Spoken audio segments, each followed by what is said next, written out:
Hey toy collectors, welcome to another super exciting, outrageous toy review. Today I'm talking about MOTU Classics. Masters of the Universe Classics is my favorite modern toy line. I didn't get in on it at the very beginning, didn't even know it existed. Thanks to Robot Chicken and Pixel Dan, I was able to find out about it. Today, I'm doing something a little different. I'm digging through some Masters of the Universe Classics accessories. I have a handful of loose doubles of MOTU Classics figures, as well as a handful of doubles that are still sealed. And one of my buddies is interested in starting a MOTU Classics collection. So I was trying to find all the stuff that I have, and unfortunately, some of my accessories are like mixed together. So for instance, I have one of this Hordak on display, but I also had an extra one that was out of the package that I used for some stop motion animation things. But now I don't know where his accessories are. If I want to part with him to give him to my buddy. So I'm trying to see if I can find two complete accessory sets so that way I can part with him complete and not give away one of my accessories, but also, you know, my buddy only wants complete figures. So I have the majority of my Masters of the Universe Classics collection in here. And there's just guys jammed into this display case here.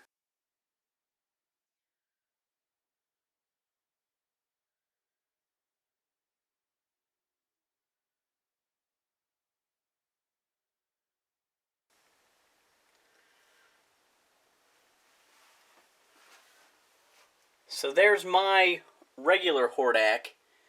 And then I was thinking this is the Lou Scheimer release, but this is actually a Club Grayskull version. I don't know if that's Super 7.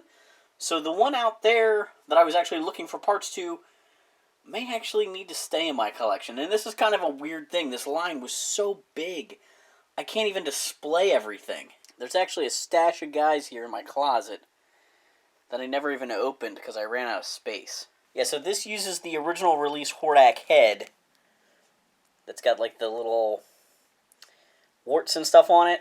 And then they reissued him that was truly Filmation style. So that one's actually staying in my collection. Here's another one that seems kind of confusing. This looks like Hordak, the regular release, but this is actually the Buzzsaw Hordak. This one's kind of funny also. I have a Snake Armor King Grayskull here. I wanted a 2000X He-Man for this line. So the head from Snake Armor is on the body of a King Grayskull to make a 2000X He-Man. Ular here was a club exclusive, and he didn't make the cut in my display. He really should go back in the display case. I've got a bunch of Snake Men here. I didn't have room for army builders in the display case to the level that I own, so there's some extra Palace Guards and some extra Snake Men laying around. So, like I said, I'm still looking around here, mostly to see if I have standard first release Hordak accessories. There's Wondar's Loaf of Bread, one of the best accessories in the line. Does anybody use the Megator zombie head on their Megator? I mean, I know they were pushing the story forward and trying to have him exist in the pre-Eternia days and in modern days, but I would rather, yeah, I don't know. I don't think a rooted hair ugly zombie head is what I want displayed. I have an almost complete collection, but as time has gone by, what I'm missing has gotten bigger. For a long time, I was missing the Goddess, but I got her now. I'm still missing Roboto. I just kind of avoided him because everyone kept saying he was cracking, which was why I had avoided the Goddess. Mine's still in the package. But there's some PowerCon stuff. I never tracked down the PowerCon exclusives, which every year that was making my collection have a bigger and bigger hole in it, unfortunately. And there's a few other things, like I don't have the statue or Ghost King Grayskull figures. Those don't really interest me that much. I actually had passed on the Chase Hordak and eventually ended up grabbing it at a toy show after the line was over. I don't want it to sound like I'm complaining at all. I love this line. It's one of my favorite lines. I, have 3 Vicrons, so I can have him on display in all 3 forms at all times. So I love this line. I'm not complaining at all about having this problem. It just is kind of crazy, and I felt like it's sort of one of those toy collector issues of what do you do when a guy comes with more accessories than he can hold. We have this problem with G.I. Joes. I'm a huge Joe fan, and a lot of the 90s Joes come with 5 or 6 guns. What do you do with all that? How do you keep it organized if you display your toys? This was a really cool accessory. I love how they did that Havoc staff with the energy glow to it. Now that I've combined all my various Classics accessory bins, since they were kind of scattered about, I don't have room for the extra figures to go in that bin. So I'm going to need 2 full bins, and I can get rid of this partial one. This one used to fit in a drawer underneath the display case, and that's where I kept all the extra accessories until that got too full. And then it just turned into, like, random cardboard boxes. Oh, wait, I still have a cardboard box of accessories.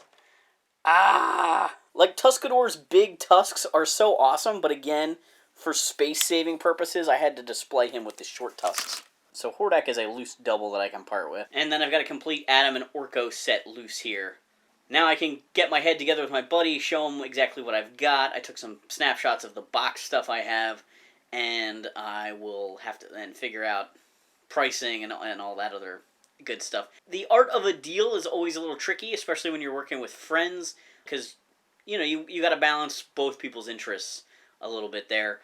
I'm looking forward to moving a few of these things out of my collection because, like I said, these are extras that aren't really getting displayed or being used anymore. I used to use a lot of these figures to do stop-motion animation commercials for the MOTU Classics subscription services when they would come up, and this kind of saved me from having to tear down my displays all the time to grab the core characters, so I had doubles of all of those guys. I love this line.